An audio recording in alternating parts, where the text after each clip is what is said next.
President Biden wants to partially undo former President Trump's corporate tax cuts to fund his infrastructure bill. But the plan is already facing some opposition from within his own party. In 2017, the Trump administration cut the top rate for corporations to 21%. That was down from 35% where it had been since the early 90s. President Biden's proposal splits the difference and would set the rate at 28%. But for Democratic Senator Joe Manchin, 28 is too high. He thinks it should be no higher than 25%. That's about midway between President Biden and former President Trump. Democrats only have an advantage in the Senate because Vice President Harris is the tiebreaker. That means every senator's vote is important. We saw Senator Manchin play a key role in last-minute COVID relief changes. He pushed Democrats into reducing unemployment benefits so they can be spread out for longer. But it's not only him this time around. Virginia Democratic Senator Mark Warner told Politico he expects to have input on the White House plan before there's any package he could support. CBS News reporter Sarah Ewall-Wice joins me now with more. Hi there, Sarah. So how is the White House defending its plan?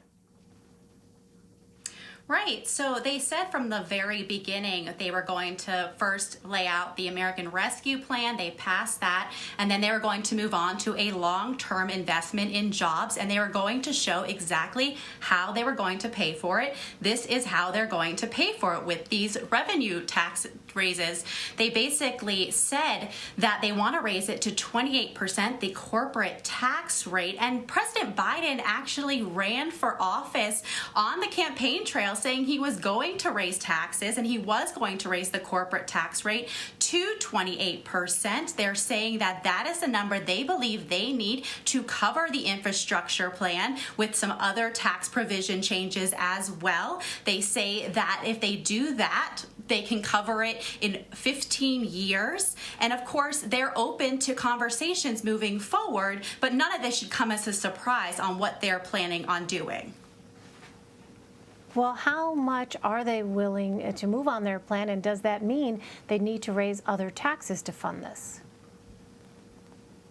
Right. So they actually said from the podium just yesterday that this is just the starting point. They did not specifically weigh in on Manchin. You mentioned him saying he thinks the corporate tax rate should be 25%, but they said this is a starting point and they will be working with Congress. It is no joke that they actually need to get every single Democrat on board to move forward with just a 50-50 split Senate, and they are very aware of that.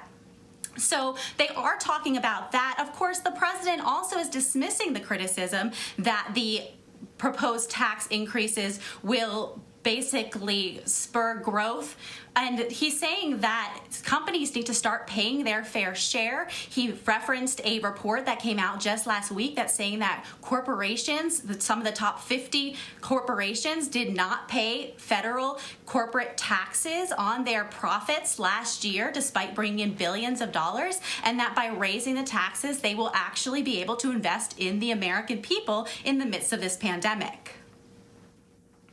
Well, this comes as Treasury Secretary Janet Yellen is calling for the implementation of a global minimum tax rate. Here's how she explained it Monday.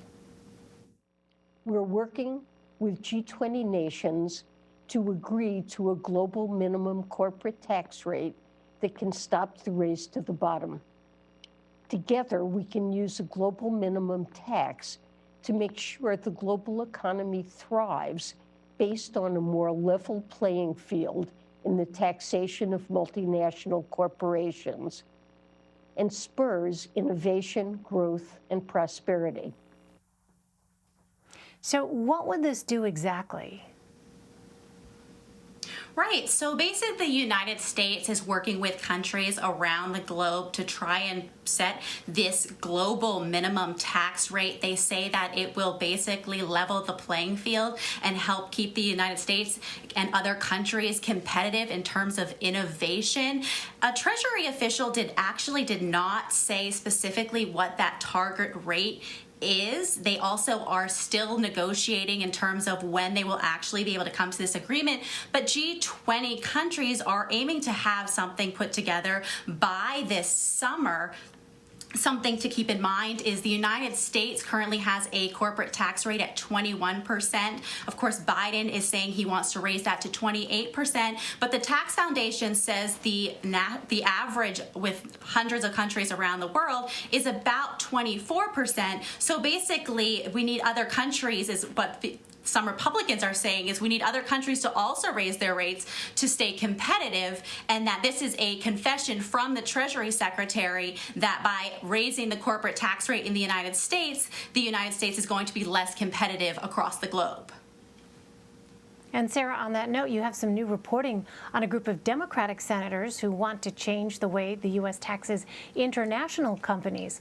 How would that work, and how does it compare with what the White House wants?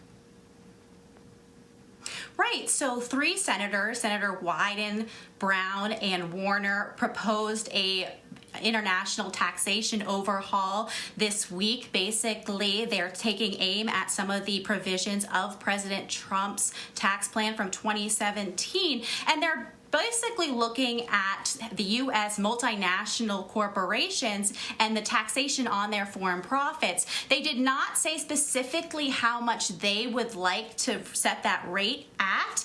The president and the Biden administration has proposed making that rate on foreign profits 21%, up from 10.5%. So there is room for negotiating with Congress as they slowly lay out the framework for paying for this infrastructure plan. With that said, they also are taking aim at some of the other deductions as a part of the Trump tax plan, as well as credits, which they say will help companies invest here in the United States. All right, CBS News reporter Sarah Ewall-Wice. Sarah, thank you.